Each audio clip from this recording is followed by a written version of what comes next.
네, 반갑습니다. 언택트 포럼이라서 안전 때문에 저희가 조금씩 거리를 두고 자리를 배치했는데요. 사실 지금 언택트라서 관객이 없는 상황인데도 이 5분의 존재감만으로도 이 무대가 꽉 찬 것 같은 그런 느낌이 듭니다. 자, 저희가 차례로 자기소개를 좀 부탁드릴게요. 예, 우리 김유창 이사장님부터. 예. 안녕하십니까. 웹툰 사업을 하고 있는 유주얼 미디어의 그룹의 김유창 이사장입니다. 반갑습니다. 네. 또? 예, 안녕하세요.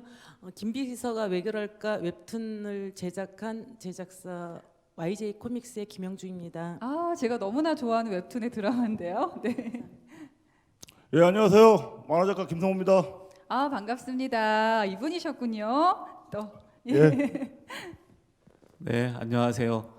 장편 애니메이션 기기괴괴 성형수를 기획한 전병진 프로듀서입니다. 반갑습니다. 와, 요즘 그 장안의 화제인 마지막으로 네, TV 드라마 제작사 본팩토리 오광희 대표입니다. 예, 정말 지금 웹툰과 관계된 모든 분들을 각 분야에서 최고의 분들을 모신 게 아닌가 생각이 드는데 요즘 그 한국 웹툰의 인기가 정말 많이 올라갔는데 가장 크게 체감하시는 그런 분들일 것 같아요. 어떤 점에서 한국 웹툰의 위상이 높아졌다고 느끼시나요? 네, 네. 제가 먼저 말씀드릴게요.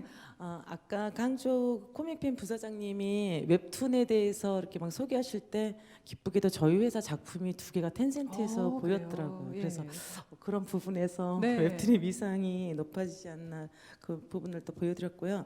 저는 제가 아무래도 현장에 있다 보니까 제일 체감할 수 있었던 거는 예전에 종이 출판 시장이 활성화됐었을 때는 모든 국내외를 비롯해서 어디나 만화 출판을 한다 그러면 일본 만화 출판사를 먼저 찾아갔던 것 맞아요. 같아요. 예. 예. 근데 지금은 일본 만화 그러니까 웹툰 플랫폼에서 저희 한국을 찾아오고 있어요.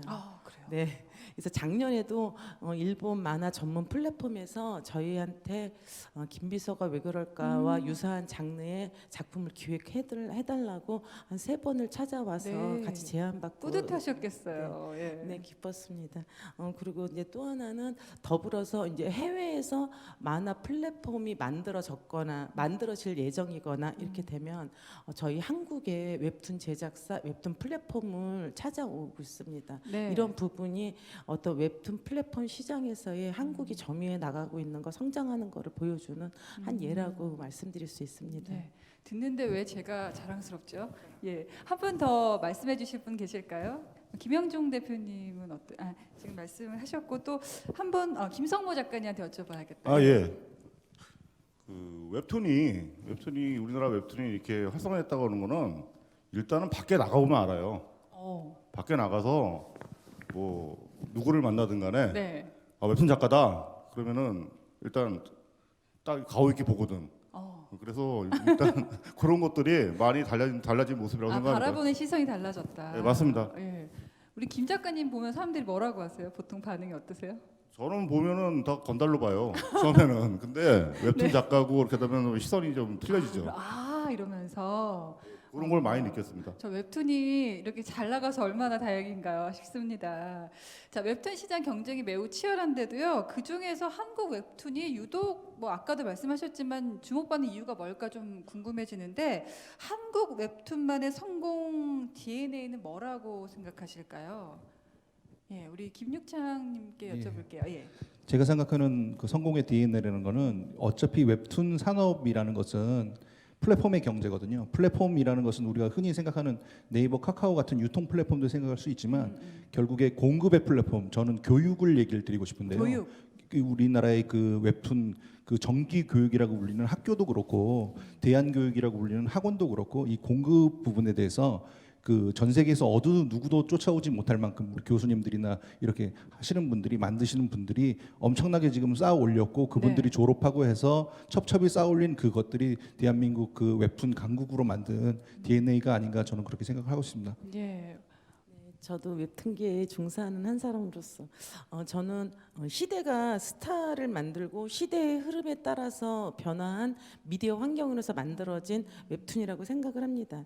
2000년대 초에 김대중 정부 들어서면서 국민 컴퓨터가 보급됐고요. 그러면서 포털 사이트 다음하고 네이버에서 웹툰을 제작을 했는데 초기에는 물론 이게 종이 출판 단행본을 그 보는 뷰 형태로만 바꿨을 네, 뿐이었는데 차후 다음하고 네이버에서 웹툰이라는 장르를 만들어서 미디어 환경에 적합한 만화를 제작하기 시작했던 게 20년이 지난 후 지금 세계적으로 가장 발돋움할 수 있는 그런 웹툰 컨텐츠를 제작하는 나라가 되었다고 생각합니다. 그래서 네. 저는 두 포털 사이트의 기여도가 굉장히 크다고 생각합니다. 두 분 말씀대로라면 하루아침에 되는 건 없고 뭐든지 켜켜이 좀 오래 누적돼서 지금 이렇게 인기가 폭발하는 게 아닌가 하는 생각을 해보는데요.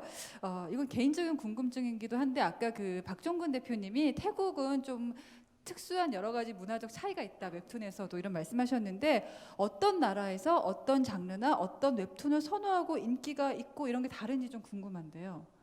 예.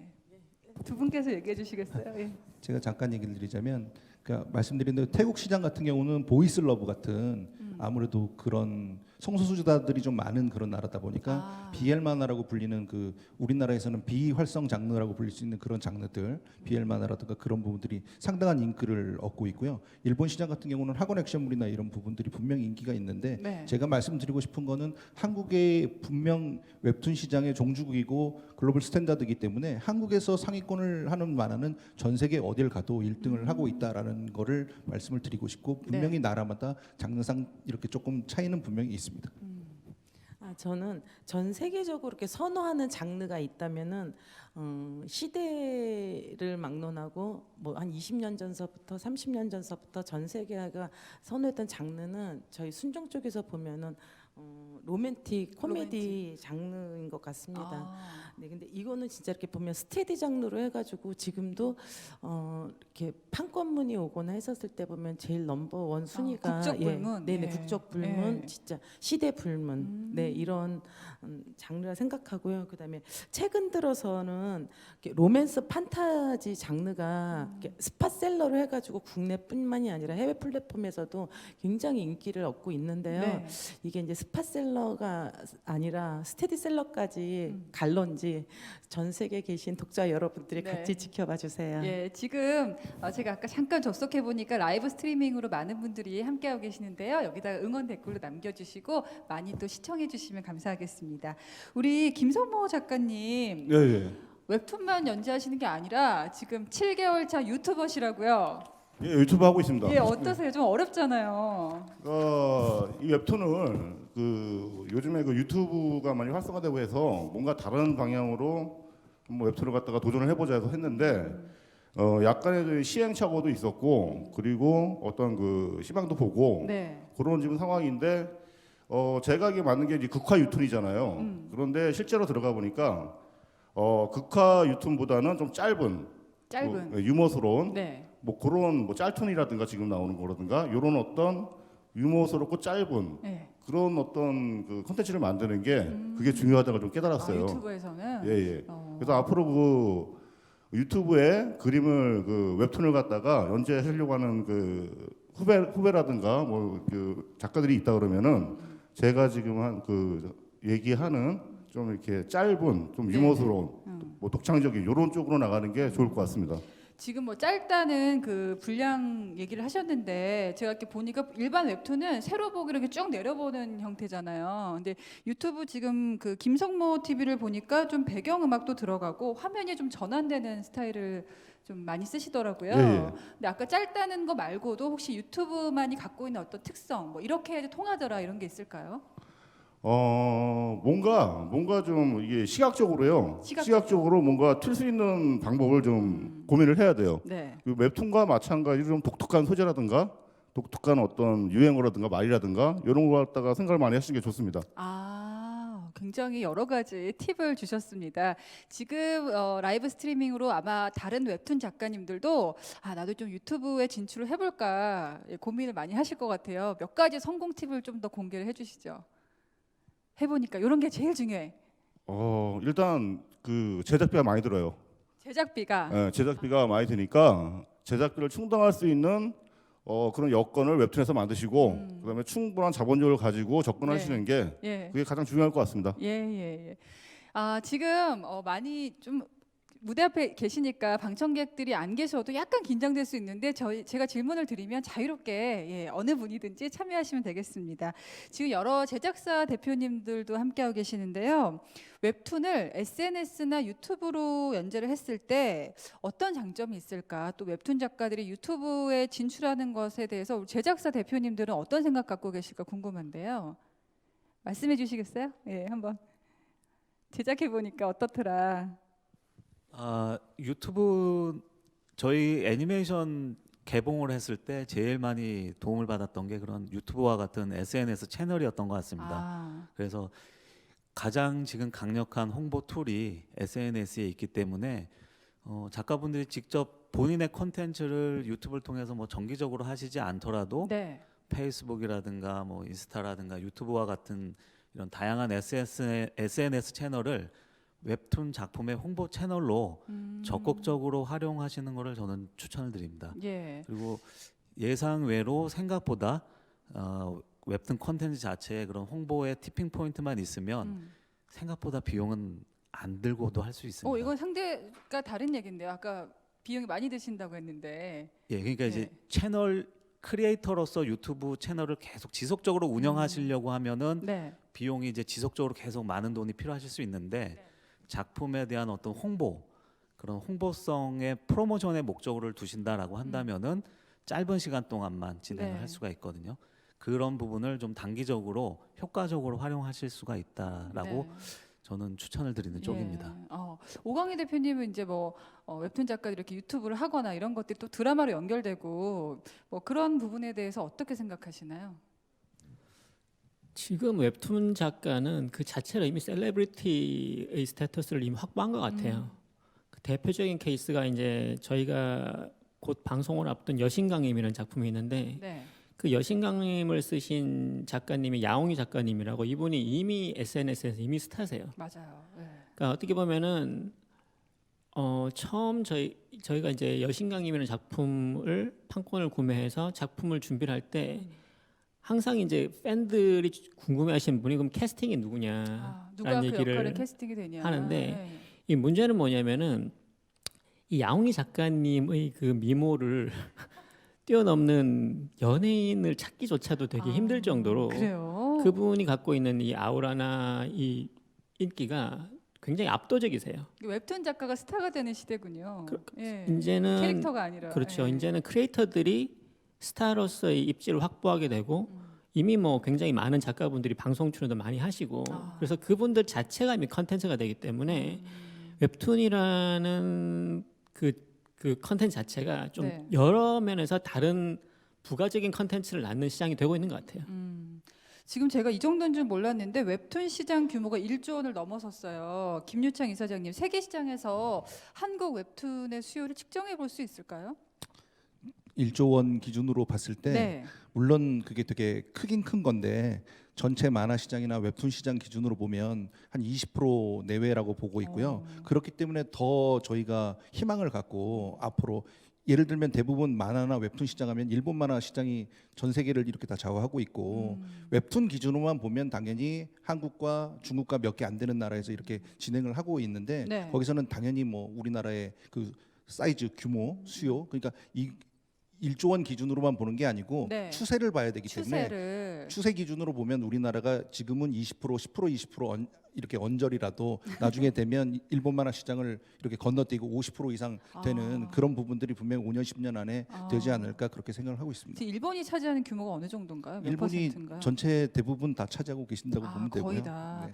그렇다면 글로벌 시장에서 성공한 어떤 사례들이 있을지 좀 예를 들어 주실 수 있을까요? 구체적으로? 글로벌 성공 사례라고 하면 지금 웹툰 산업이라는 것도 지금 뭐 1, 2년 된 게 아니고 10년, 20년 이렇게 꾸준히 이렇게 노력해서 다가온 건데 초창기 때는 작품으로 성공한 케이스들이 많았습니다. 아까 중국 시장도 있지만 뭐 예를 들면 뭐 작품 하나하나가 뭐 황제 외동딸이라던가 최근에는 아까 얘기한 그 액션 판타지 기준으로만 하면 나 혼자만 레벨업이라든가 이런 각각의 작품들이 뭐 월에 얼마를 벌었다 이런 류의 성공 사례가 분명히 있는데 산업적인 기반으로 본다면 비즈니스 모델의 수출, 그러니까 카카오 같은 경우에 기다리면 무료 서비스를 가지고 인도네시아라든가 일본 시장을 가서 피코마가 최근에 뭐 전체 만화 앱 시장의 1등을 차지했다라든가 그런 부분들. 그러니까 과거에는 작품 하나하나의 그런 성공 사례가 있었다면 지금은 비즈니스 모델의 성공 사례들이 있기 때문에 네. 플랫폼이, 그러니까 한마디로 얘기하면 한국의 카카오나 한국의 네이버 웹툰이 넷플릭스 같은 그런 플랫폼이 되고자 하는 거고 될 것 같다는 생각이 듭니다. 네,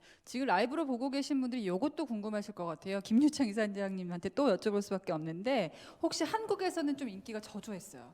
근데 세계에서는 통했던 그런 작품도 있을까요? 좀 예외적인 경우지만. 정말로 예외적인 경우인데 네. 저도 제작사를 하고 있기 때문에 그런 경우를 겪은 적이 있고요. 네. 한국에서는 이렇게 출품을 했는데 사실 잘 통과가 안 돼가지고 이제 이 작품은 이렇게 안 되고 다른 작품을 만들어야겠구나 생각을 했는데 북경도서전이나 이런 곳에 가서 아까 얘기한 중국 1등 사이트에 이렇게 연재를 시작했는데 매출 1등을 달성한 그런 케이스도 있었고, 한국에서도 이렇게 그렇게 큰 반향을 연재를 시작했는데 반향을 못 이끌었는데 인도네시아, 특히 동남아나 중국 시장에서 그런 경우가 좀 일어납니다. 그래서 제가 항상 이런 멘토링을 하는 곳이나 특강을 하는 곳에서 학생들한테 자기만의 색깔을 갖고 있는 작품을 만드는 것을 주저하지 마라. 언젠가는 전 세계에서 어떤 나라에서 너희 작품이 어디서 1등을 터질지 모른다. 맞습니다. 그렇게 네. 되기 때문에 주저하지 말고 자기의 색깔을 이렇게 최대한 나타내는 작품을 만들어 달라고 얘기를 하고 있습니다. 예.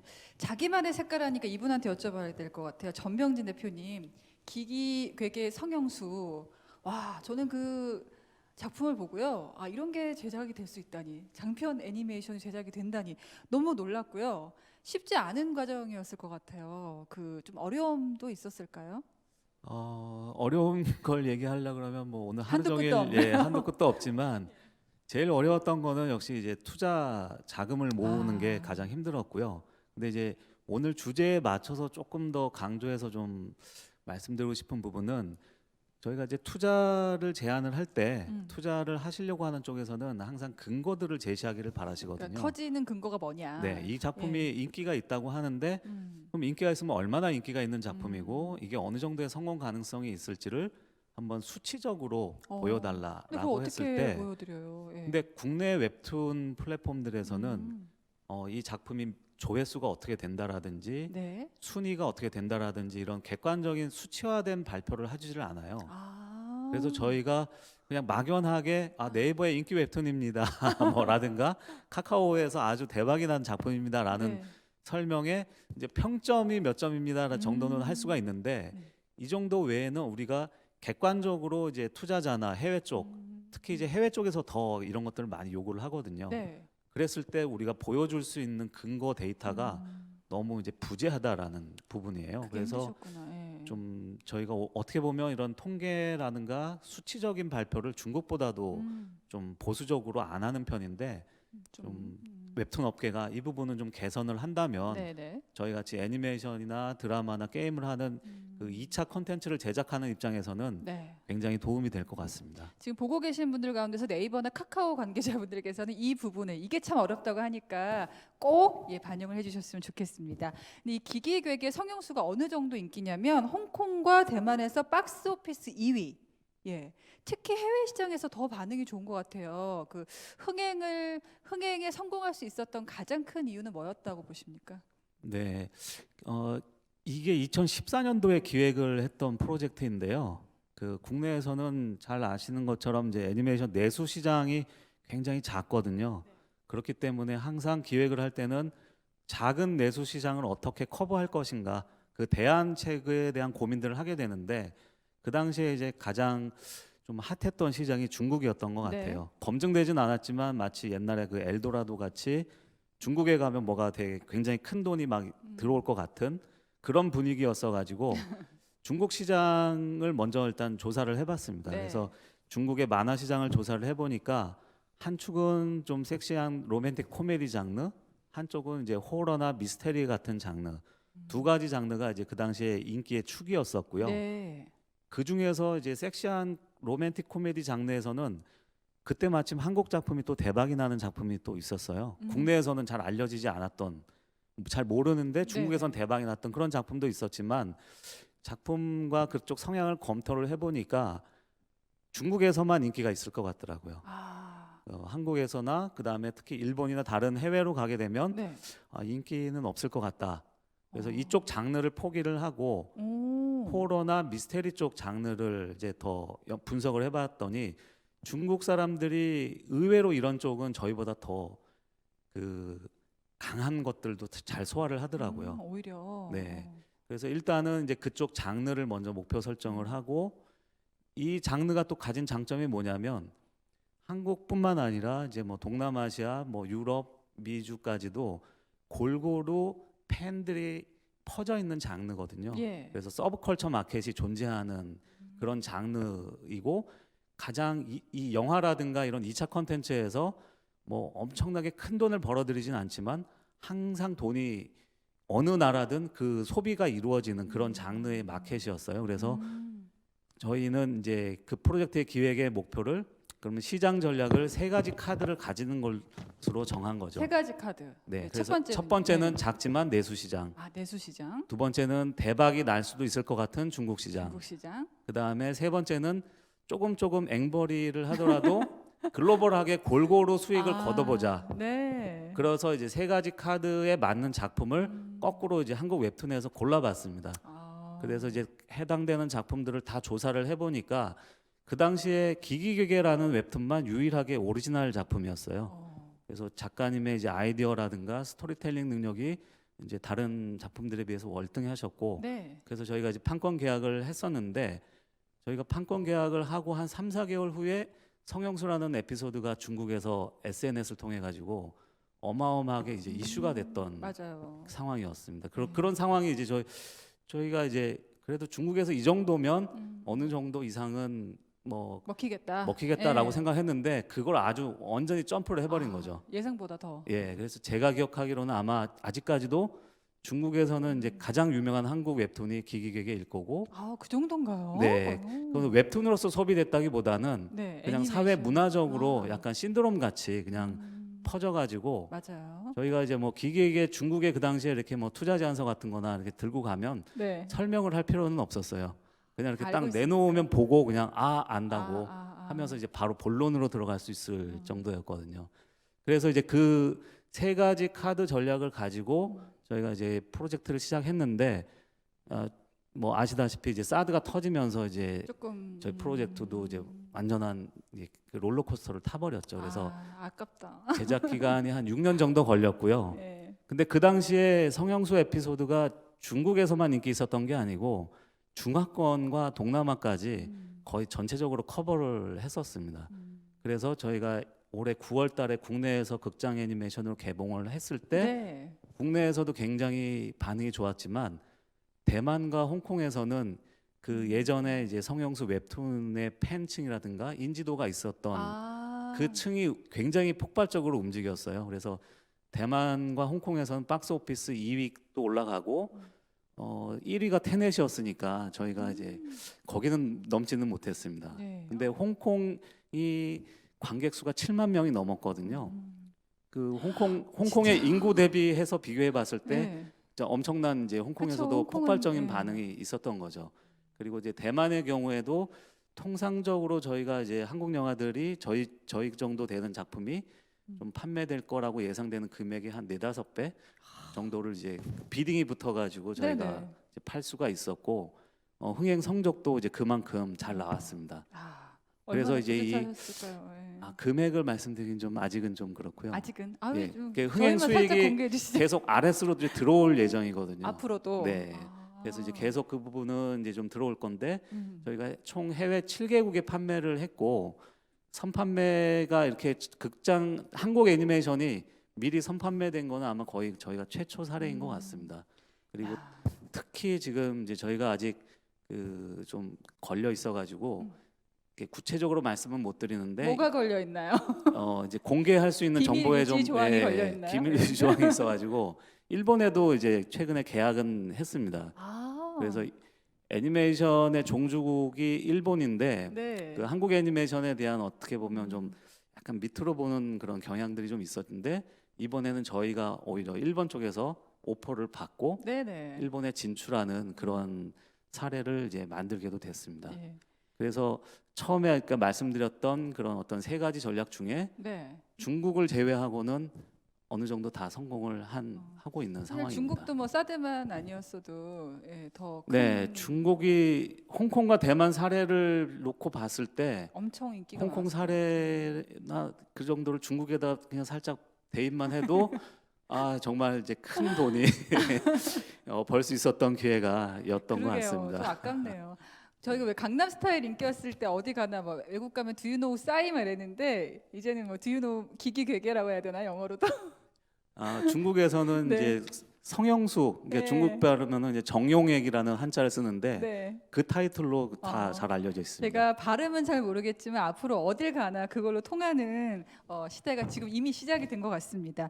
근데 지금 웹툰을 원작으로 해서 애니메이션을 성공한 사례를 저희가 들어봤고 사실 드라마 얘기도 좀 해야 될 것 같아요. 그 김비서가 왜 이럴까? 사실 전 세계적으로 크게 인기를 끌면서 한류 열풍을 불러일으키고 있는데 야 이것도 뭐 드라마로 만들기까지 참 어려웠을 것 같아요. 어땠나요? 저는 일단 웹툰 제작사에서 드라마화까지 가기까지 그 부분은 이제 카카오 페이지랑 전략적으로 시작한 작품이고요. 2015년 가을에 근데 우리나라에 이제 유료 웹툰 플랫폼들이 생기면서 거기에서 소설 원작 가지고 웹툰한 작업을 할 때 저희한테 제안 줬던 작품이 김비서가 왜 그럴까 네. 그 작품이었고 웹툰화를 준비를 하면서 카카오 페이지에 수많은 작품들 중에서 2차 IP 사업을 전개하는 작품들이 있었는데요. 거기에서 이제 김비서가 왜 그럴까 이 작품에 대해서 이제 같이 공동 IP를 가지고 공동 사업을 진행해 보자. 그래서 저로서는 이제 또 새로운 시장에도 진입하고 웹툰 시장이 열렸기 때문에 당연히 제안을 수용을 하고 그러면서 이 작품이 어떻게 될 것 같냐고 말씀하시더라고요. 근데 제가 진짜 오랫동안 순정 만화의 로맨스 또 킬러 콘텐츠를 제작해 본 사람으로서 제가 그 얘기를 했어요. 네. 이거 어떨 것 같냐 그 첫 마디에 김비서가 왜 그럴까 제목이 반은 먹고 갔어요. 아. 네, 그러고 났더니 되게들 좋아하시더라고요. 그리고 2차 아피 사업 진행하면서 일단 제일 먼저는 김명미 작가님이 소설 원작을 가지고 웹툰화에 적합한 각색을 하는 데 있어서 작품을 표현을 잘 해주셨고요. 그다음에 또 카카오 페이지하고 저희하고의 공동 IP 사업이었었기 때문에 그 부분에서의 어떤 뭐 카카오 페이지 배너 노출, 그다음에 어떤 홍보 마케팅, SNS를 통한 홍보 마케팅, 물론 이제 저희 자사에서도 이제 그런 배너 마케팅 할 때 신경도 많이 썼고, 그다음에 가장 중요한 화려할 게 썸네일이라고 네네네. 거기 올라오는 그 부분 컷에 대해서도 굉장히 신경을 좀 많이 썼었거든요. 그리고 처음에 시작점부터가 달랐던 게 이제 그 2차 IP 사업을 염두에 두고선 제작한 작품이잖아요. 네. 근데 대부분의 이제 드라마 제작사에서는 웹툰이든 소설이든 이게 성공한 작품을 놓고선 그다음에 판권 구매를 하고 네. 그리고서 판매가 이루어지고 이러는데 저희 김비서가 왜 그럴까 이 작품은 시작점부터가 그 부분하고는 달리 일본에서 콘텐츠 제작을 하게 되면 제작위원회가 형성이 되고 거기에서 2차 IP 사업을 전개해 가듯이 저희한테는 이 김비서가 왜 그럴까 작품이 이 전략 기획 그 부분을 다 시작을 네. 염두에 두고선 제작된 작품입니다. 이거 우연의 산물이 아니라 아주 치밀한 전략을 세워서 성공한 케이스다. 근데 제가 시청자 입장에서 봤을 때는 웹툰이 드라마화 됐을 때 캐스팅이 너무 어색하다든지 스토리 전개가 좀 이게 화면으로 보면 어색하다든지 이래서 실패하는 경우가 참 많았어요. 근데 이 김비서가 왜 이럴까에서는 왜 그럴까에서는 어떤 성공 전략이 가장 먹혔다고 보시나요? 이제 제작을 저기 본팩토리 대표님이 계셔서 여쭤볼까요? 예. 네, 그 부분은 더 많이 잘 알고 계실 텐데 저희는 그 박민영 아유, 배우가 너무 잘했. 진짜 이쁘고, 이렇게 보면 예. 김미소 역할을 막 싱크로를 막 진짜 100%를 해줘서 네. 나중에 후담으로 이렇게 들어보니까 이 웹툰 굉장히 팬이셨대요. 아. 팬이셨고 했는데 옷 디자인, 컬러, 그냥 뭐 헤어스타일까지 웹툰에서 걸어 나온 것 같았어요. 네, 예. 그렇게 해서 굉장히 잘 해주셨고 박서준 배우 역시 맞아요. 그 부분에서 되게 자아도 지하듯이 네. 굉장히 잘 연기력을 펼쳐주셨던 것 같아요. 연기자의 공으로 돌리셨는데 오 대표님한테 여쭤볼 수밖에 없네요. 그러면은 이런 분들을 직접 캐스팅을 하신 건지, 예. 어떤 전략을 갖고 드라마로 제작을 하셨는지. 예.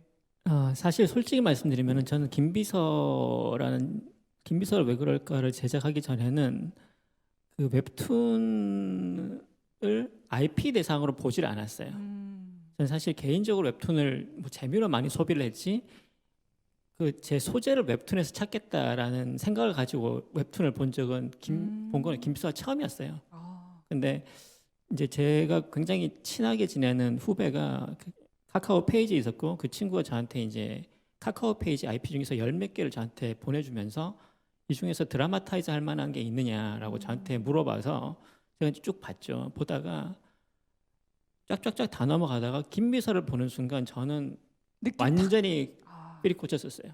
어. 왜냐하면은 저 회사가 이제 주로 생긴 지가 2008년에 대해서 한 10년 정도 된 회사인데 저희 회사의 주력이 로맨틱 코미디예요. 저희가 이제 그 전에 홍자매랑 뭐 미남이시네요. 네. 뭐 죽은의 태양, 그년 오. 예뻤다 와, 이런 다- 것들을 하면서 주로 이제 로맨틱 코미디를 네. 많이 했고 그러다 보니까 로맨틱 코미디 소재에 대해서 나름대로 저희가 이제 좀 많이 봤다고 생각했는데 이미 구력이 있으셨네요. 예, 근데 김비서는 정말 굉장히 저한테 충격적으로 끌리는 작품이었어요. 어떤 게 그렇게 끌리셨어요? 일단은 그 소재 자체가 보통 로맨틱 코미디는 이제 남자가 왕자가 있고 백마탄 전형의 왕자님. 신데렐라 얘기의 여러 가지 베리에이션이 기본적으로 로맨틱 코미디를 생각하는데 기본적인 왕자가 있고 이 여자 주인공과 남자 주인공의 관계가 이제 나중에 진행되는 그런 구조인데 김비서는 영상도 처음부터 여자가 남자 주인공을 거부하고 나 그만두겠다고 그렇게 시작하거든요. 맞아요. 그런 첫 장면이 굉장히 화제가 됐죠. 네, 그리고 이제 그 이야기 자체가 그 베리에이션 자체가 굉장히 참신하다고 생각했고 그리고 일단은 주인공 캐릭터 둘이 너무 강렬했어요 저는. 그러면서 제가 한 번도 그래 본 적이 없는데 김비서는 보면서 제가 남자 주인공을 박세준 배우를 놓고 기획을 했어요. 아예 처음부터. 네, 저는 다른 배우는 아예 염두에 두질 않았고 그렇게 찰떡이었나요? 네. 왜냐하면 제가 이제 그 전에 그년 예뻤다를 박서준 배우랑 같이 하면서 그 배우가 어떤 걸 좋아하는지를 조금 안다고 생각했었어요. 그러면서 이제 했는데 박서준 배우 그 당시 이제 김비서는 정말 캐스팅도 굉장히 빨리 진행됐고 박서준 배우가 보고 바로 오케이를 해줬었어요. 그리고 이제 여자 주인공을 누구를 할까에 대해서 고민을 되게 많이 했었는데 사실은 박민영 씨 캐스팅이 나갔을 때 댓글들은 거의 98%가 네거티브했어요. 굉장히 부정적이었어요. 그러니까 웬 박민영이냐 뭐 이러면서 막 이제 싱크가 너무 안 맞다. 이제 팬베이스가 워낙 강력한 웹툰이다 보니까 이제 싱크를 되게 많이 팬들이 따지시는데 예, 예, 심지어는 박서준 배우 보고도 안 어울린다고? 남주 이정준에 비해서 너무 못생기지 않았냐 뭐 이런 악플이 달 정도로 박서준 씨가 못생겼다는 얘기를 그 지금 당시에는 듣나요? 그래서 처음에는 어. 근데 좋았던 거는 이제 첫 방송에 나가서 오히려 네이버 댓글에 박서준보다 박민영이 더 위에 있었어요. 그만큼 박민영 배우가 그 웹툰 캐릭터를 너무 잘 살렸고 연구를 많이 하신 것 같더라고요. 맞습니다. 네. 예, 그리고 기본적으로 연기를 잘하는 배우예요. 그래서 또 연기를 되게 잘하는 두 배우가 만나서 정말 엄청난 케미를 냈던 그런 작품을 생각하고 사실은 드라마 제작을 했지만 저 입장에서는 사실은 그 원작에 묻어가는 게 너무 컸다고 생각해요. 원작 자체가 너무 강렬했고 네. 저희가 했던 거는 이제 그걸 잘 할 수 있는 아티스트들이 거기 배치했던 것 예. 나머지는 정말 그들이 현장에서 만들어 나가는 작품이라서 저희는 굉장히 덕을 많이 봤던 작품이에요. 아우 또 겸손하게 말씀하시네요. 지금 하나 더 이제 히트작이 예정이 되어 있습니다. 바로 TVN 채널에서 12월 초에 방영 예정인 여신 강림. 예. 오강희 대표님 이거 어떤 작품인지 여쭤봐도 될까요? 사실 이제 저희가 김비서를 시작으로 웹툰을 굉장히 많이 웹툰 소스로 저희 많이 보기 시작했어요. 그러면서 이제 그 중에서 몇 가지가 있는데 사실 이 여신강림은 우리가 쉽게 말하는 슈퍼 IP예요. 아. 네, 그러니까 지금 제가 느끼는 바로는 지금 최근 한 5년 동안 웹툰을 베이스로 한 드라마 제작이 굉장히 활성화되고 있어요. 근데 사실 만들어지는 수에 비해서 대중적으로 성공했다는 작품 수는 퍼센트를 따지면 그렇게 높진 또 않거든요. 딱 떠오르는 작품이 많지 않은 것 예. 같아요. 예. 그러니까 대표적인 작품이 사실은 뭐 김비서라든지 예. 신과 함께라든지 아, 그리고 그 이태원 클라스 그리고 미생 음. 요 정도가 사실은 대중적으로 영상화에 성공했다는 작품으로 볼 수 있고 나머지는 사실은 뭐 팬덤도 분명히 있지만 시청률이라는 면에서 이제 두 개를 다 잡기는 쉽지가 웹툰 않았어요. 보다가 드라마 보면은 기대가 너무 크니까 실망도 커지는 경우가 있는 맞습니다. 거예요. 예. 예. 근데 제가 느끼기에는 슈퍼 IP는 반드시 성공해요. 아, 그러니까 아까 말씀드린 그런 네 작품들이 세 작품들이 사실은 공통적으로 뭐냐면은 엄청난 팬덤을 갖고 있던 슈퍼 IP들이에요. 이 방금 말씀하신 여신강림 작품은 사실은 국내 웹툰 중에서 슈퍼 IP 중에 슈퍼 IP의 아. 포지션을 갖고 있는 작품이라고 저는 생각해요. 이게 네이버- 흔히 얘기하는 갑 오브 갑인가? 갑 오브 갑. 예, 그러니까 이제 네이버 웹툰을 네. 대표하는 IP이기도 하고 어. 실제로 국내도 국내지만은 동남아, 일본, 중화권에서 공히 엄청난 팬덤을 가진 슈퍼 IP다 보니까 사실 이제 그 기대도 굉장히 크고 하지만 기본적으로 어느 정도 성공할 가능성을 많이 높여놓고 가는 확률적으로 높은 IP라고 저는 개인적으로 생각하고 있어요. 예. 아 진짜 지금 두 번째니까 얼마나 또 노하우가 쌓이셨고 또 여신강림이 얼마나 멋진 작품으로 나올까 너무 기대가 되는데 혹시 캐스팅은 누가 됐고 또 어떻게 이렇게 제작이 되고 있는지. 저는 예. 이 원작을 처음 저희 회사에서 사서 진행하겠다고 맘먹었을 때 회사에서 내부적으로 했던 얘기가 있어요. 뭐냐면은 남자 주인공으로 차은우 배우를 캐스팅하지 못하면 이 작품은 엎어진다. 차은우. 예, 그러니까 가장 그 남자 주인공 캐릭터에 가장 걸맞는 비주얼을 갖춘 어울려요. 배우라고 예. 생각하고 저희가 갖고 있는 나름대로 이 로맨틱 코미디라는 드라마 제작의 노하우는 뭐냐면은 로맨틱 코미디라는 장르에서 남자 배우는 사실은 뭐랄까 야 왕자님 어떤 대상이라고 봐요. 주 소비하는 여성층 입장에서는.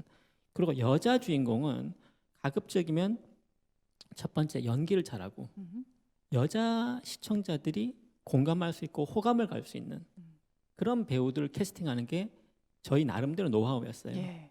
그러다 보니까 차은우 배우는 사실은 답이 없고 그 배우 아니면 안 되는 대체제가 없네요. 그런 예. 데인데 여자 배우에 대해서는 고민이 굉장히 많았어요.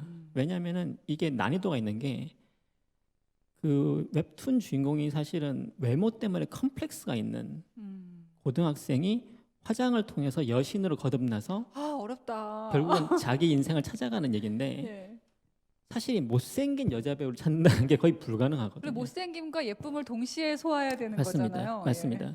그러니까 사실은 그거는 그렇게 할 수 있는 배우는 없다고 저는 생각하고요. 결국은 이제 이거를 갖다가 공감을 갖고 있는 연기력으로 커버를 할 수 있는 배우를 찾아야 되는 게 저희 미션이었는데 굉장히 많은 고민 끝에 저희가 문가영이라는 배우를 캐스팅했어요.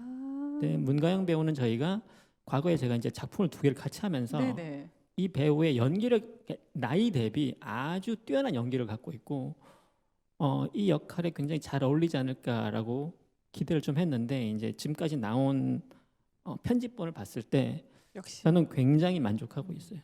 어. 그래서 문가영 배우는 이게 끝나고 나면 아마 자, 한 단계 더 레벨업이 되지 않을까라는 기대를 예. 하고 있습니다.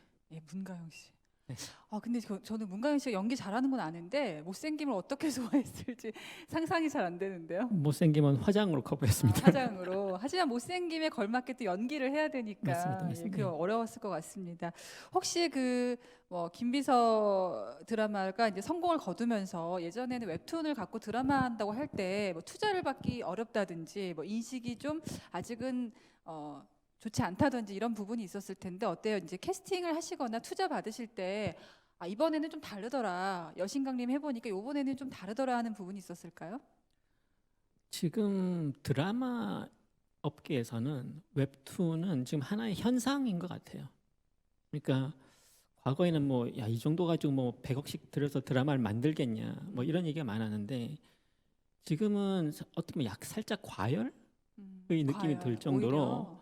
웹툰이 나오고 신작이 나오고 어느 정도 인기 작가가 나오면은 거의 입도선매 형태로 해가지고 뭐 나오자마자 뭐 4부, 6부만 연재가 돼도 바로 리메이크 판권이 팔리는 그런 상황이다 보니까 사실 뭐 웹툰의 위상, 그 드라마 업계 내 위상은 지금 거의 어마어마하다고 생각하시면 돼요. 그리고 웬만한 제작사들 치고 자체적으로 뭐 3, 4개, 4, 5개 이상의 IP를 확보해서 개발을 하고 있는 웹툰이 없는 회사가 드물 정도로 네. 지금 웹툰을 기반으로 한 드라마 제작은 뭐 지금 수요가 엄청나다고 보시면 될 것 같습니다. 아, 웹툰을 기반으로 뭐 애니메이션이나 드라마를 만들고 또 게임을 만들고 이런 것들이 원소스 멀티 유저 전략이라고 하잖아요. 우리 김 작가님한테 한번 여쭤볼게요. 예. 아, 이렇게 웹툰 작가 입장에서 이렇게 하나의 작품이 여러 가지로 이렇게 뭐 만들어진다고 해야 될까요? 그런 걸 보면 어떤 생각이 드시나요? 저는 네. 그 드라마나 영화 쪽으로 좀 운이 없었어요. 왜요? 한 번도 그쪽으로 이렇게 해본 적이 없어가지고. 예. 아, 어, 유튜브 지금 하시니까 이것도 멀티 유저죠. 그런가요? 네. 그래서 웹툰을 하나가 다양한 방법으로 이렇게 활성화된다는 거는 작가 입장에서는 상당히 고무적이죠. 저 같은 경우는 예전에 그 작품을 갖다가 한 달에 4타이틀 정도를 교대로 냈거든요. 네. 그게 이제 팀원들도 많고 여러 가지 시장 상황에서 했었는데 요즘 웹툰 시대 같은 경우에는 한 작품을 가지고 여러 가지 영화나 연극이나 뭐 웹소설이나 뭐 저기 유튜브나 여러 가지 갈 수가 있잖아요. 그래서 그 웹툰 작가들이 한번 그 한방을 위해서 뭐 제대로 한번 더 일로 매진할 수 있는 예. 어떤 좋은 시대가 왔다고 생각합니다. 좋은 시대가 됐다. 예. 예. 더구나 이제 코로나 시대가 돼가지고 다른 분야는 상당히 힘든 점이 많지만 그 저희 웹툰 업계에는 기회가 왔다고 생각을 해요. 아, 그렇죠.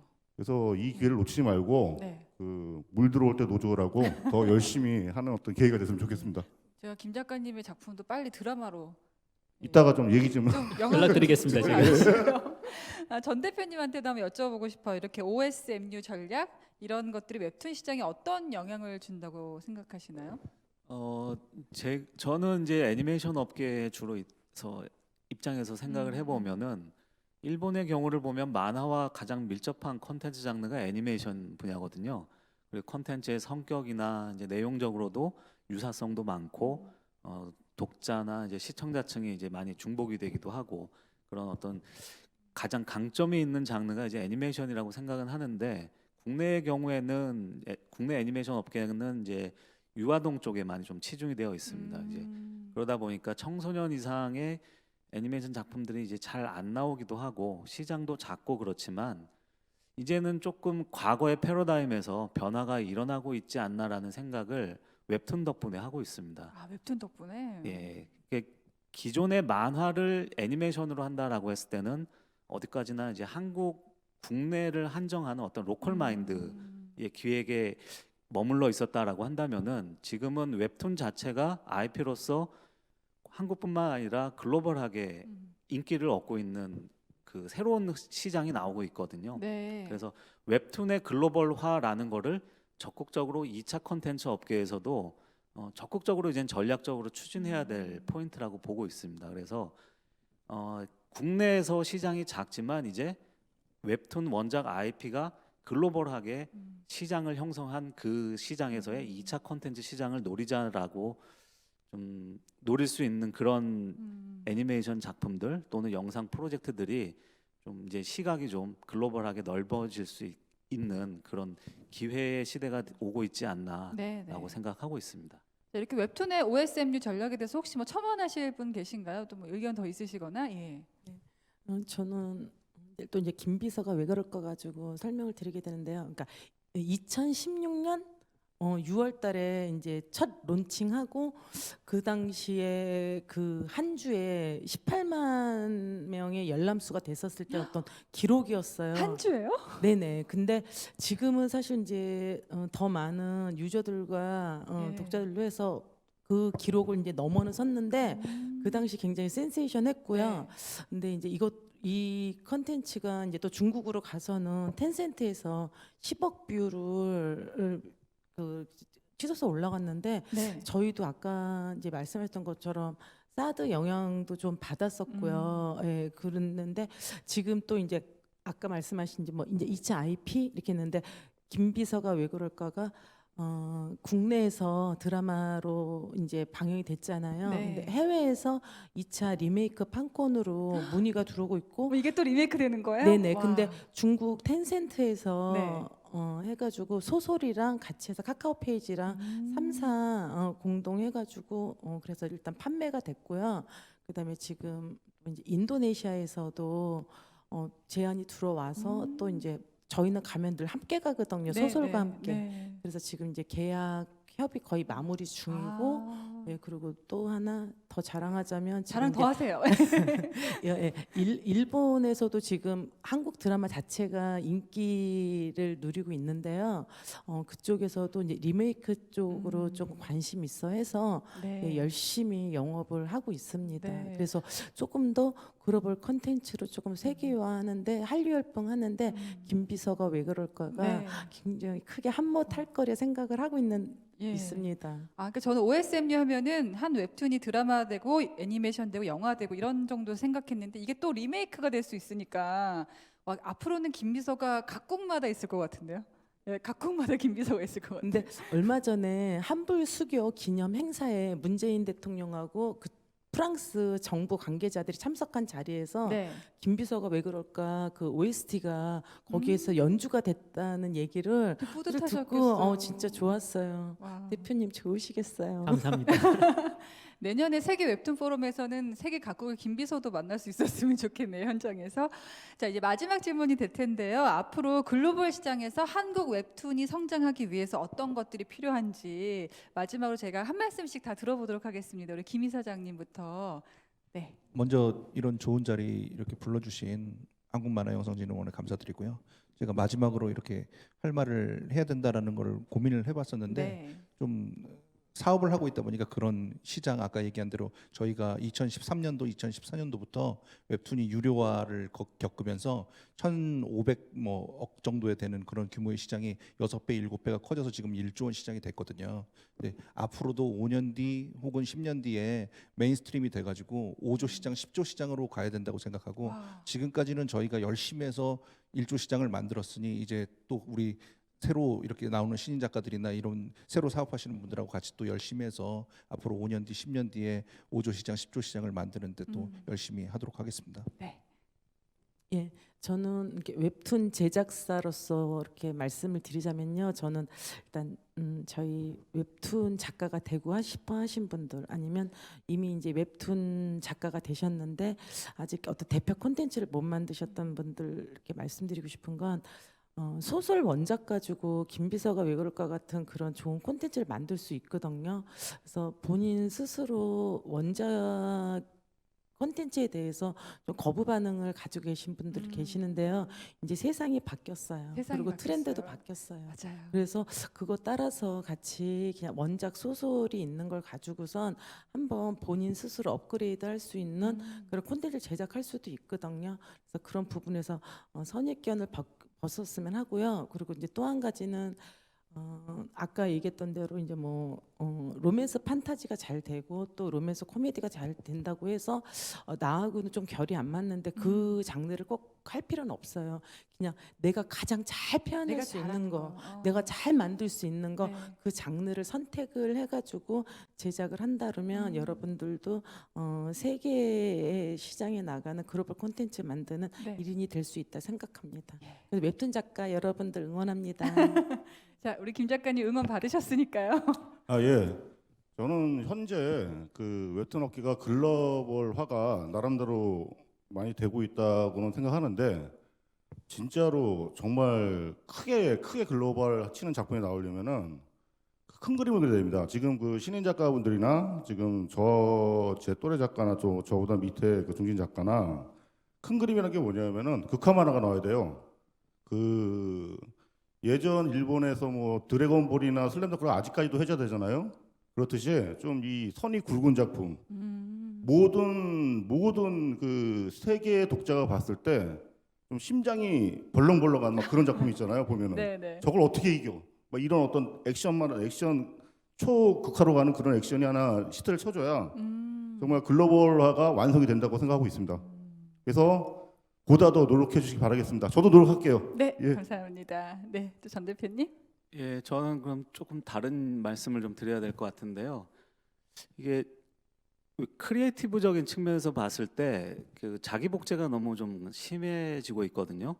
웹툰이 발전하는 속도가 굉장히 가파르게 발전을 했기 때문에 굉장히 시장도 커지고 글로벌화도 되어 가고 있고 여러 가지 이제 긍정적인 면들이 많이 부각은 되지만 그게 속도가 빠른 만큼 크리에이티브도 계속 빠르게 지금 고갈되어 가고 있거든요. 그런 측면에서 더 중요한 거는 다양한 크리에이티브가 나올 수 있도록 플랫폼이라든가 제작사들에서 좀 수익이 보장된 웹툰만이 아니라 네. 좀 다양성을 풍부하게 하고 크리에이티브의 지평을 좀 넓힐 수 네, 있는 네. 그런 작품들이 나와줘야 될 것 같습니다. 그렇지 않으면은 예전에 이제 홍콩 영화라든가 일본의 만화계가 결국 자기 복제 끝에 도달하는 지점이 어딘가라는 것은 보여줬었기 때문에 좀 그 부분을 건강하게 우리가 수혈하지 않으면 빠르게 성장한 만큼 빠르게 쇠퇴할 수도 있는 네. 리스크가 있다라고 보고 있습니다. 그래서 좀 다양한 웹툰에 대해서 플랫폼에서 좀 더 그 수익에 대한 생각을 어느 정도는 좀 다양하게 생각을 네네. 해주시는 게 좋지 않을까 생각합니다. 좀 쉽게 얘기하면 돈을 쫓아가려고 하는 게 아니라 돈이 산업을 쫓아오게끔 이게 신인들에 대한 관심도 많이 필요할 것 같아요. 그렇죠? 네, 다양하고 독특한 작품이다라고 하는 것을 참신하고. 예, 이젠 좀 수용을 더 잘 해줬으면 하는 네. 바람입니다. 자, 오 대표님.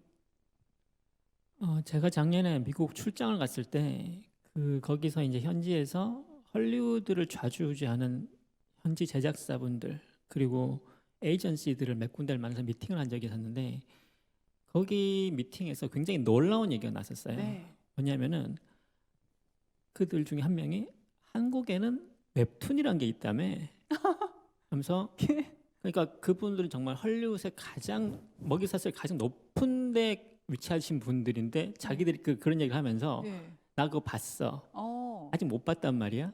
그리고 거기에 개선의 방식이 뭐 미리 보기가 있고 뭐 이런 얘기를 하면서 자기들이 굉장히 재밌게 얘기를 하더라고요. 그 웹툰을 알면 인싸, 모르면 그러니까- 아싸. 예. 그러니까 이미 그러니까 굉장히 보수적인 헐리우드에서 이미 그 웹툰이라는 얘기가 통하고 있고 이 말은 곧 웹툰이 미국 시장에서 굉장히 큰 부분을 차지할 기대가 불러일으키는 대화였어요. 거기다가. 그래서 저는 지금까지 이제 한국을 대표하는 컨텐츠는 K-팝, 약간의 K-드라마, 영화 그렇죠. 이런 거였는데 아마 한국을 대표하는 컨텐츠가 곧 K-툰이 되지 않을까라는 K2. 기대를 많이 하고 있고 컨텐츠를 만드는 사람 입장으로서 이제 큰 시장에서 더 큰 위력을 할 수 있는 작품들이 좀 많이 나왔으면 하는 기대가 있습니다. 네. 오늘 정말 함께해 주신 5분께 정말 귀한 말씀 많이 들었고요. 많은 IP를 활용한 비즈니스에 대해서 정말 다양한 이야기를 들어봤습니다. 앞으로도 여러 분야에서 한국 웹툰의 선전을 기대하도록 하겠습니다. 자, 이어서 세계 웹툰 포럼에서는 누구나 자기 그림이 있다를 주제로 특별한 주인공들이 드로잉 쇼를 펼친다고 하는데요. 영상으로 만나보시죠.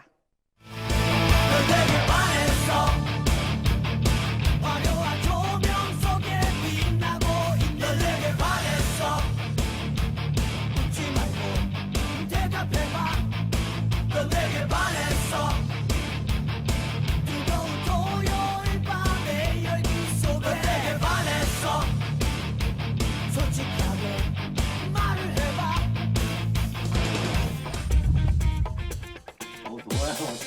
좋아요.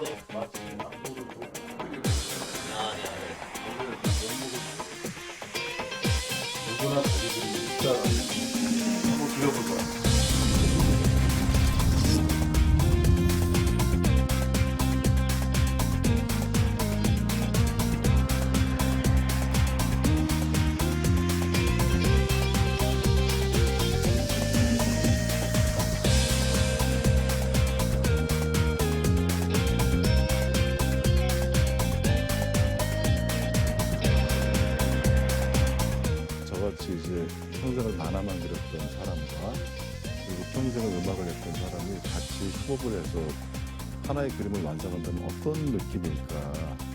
저 역시도 무척 보고 싶었고 그 결과물을 여러분들에게 보여주고 욕심이 컸죠. 누구나 자기 그림을 갖고 있고 누구나 할 이야기가 있다면 만화를 만들어도 된다라는 메시지를 전달하고 싶었어요.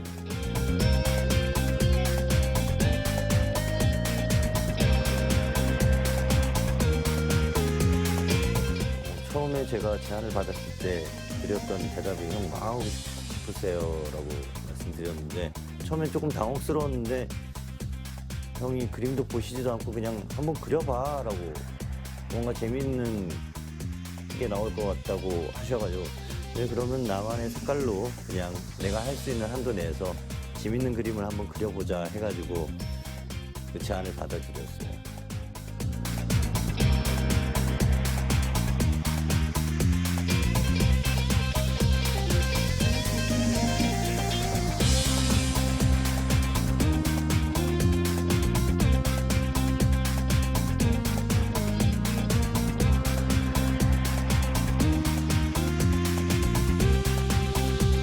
좋아했던 게 뭔지를 깨닫게 해줬거든요. 그러면 여러분들 분명히 좋아하시는 게 있을 거예요. 여러분들이 뭘 좋아하고 사랑했는지 또 다른 행복한 공간이 생긴 거라고 생각하니까 여러분들 빨리 찾아보시기 바라겠습니다. 할 이야기가 있는 사람 그리고 굉장히 자기의 삶의 색깔이 잘 드러나 있는 그림, 이야기를 원하는 거죠. 그리고 누구나 자기 이야기가 있다. 이 두 가지가 결합되면 만화거든요. 그리고 여러분들의 이야기, 여러분들이 그린 그림으로 만들어진 만화를 보고 싶죠. 만드시길 바랍니다.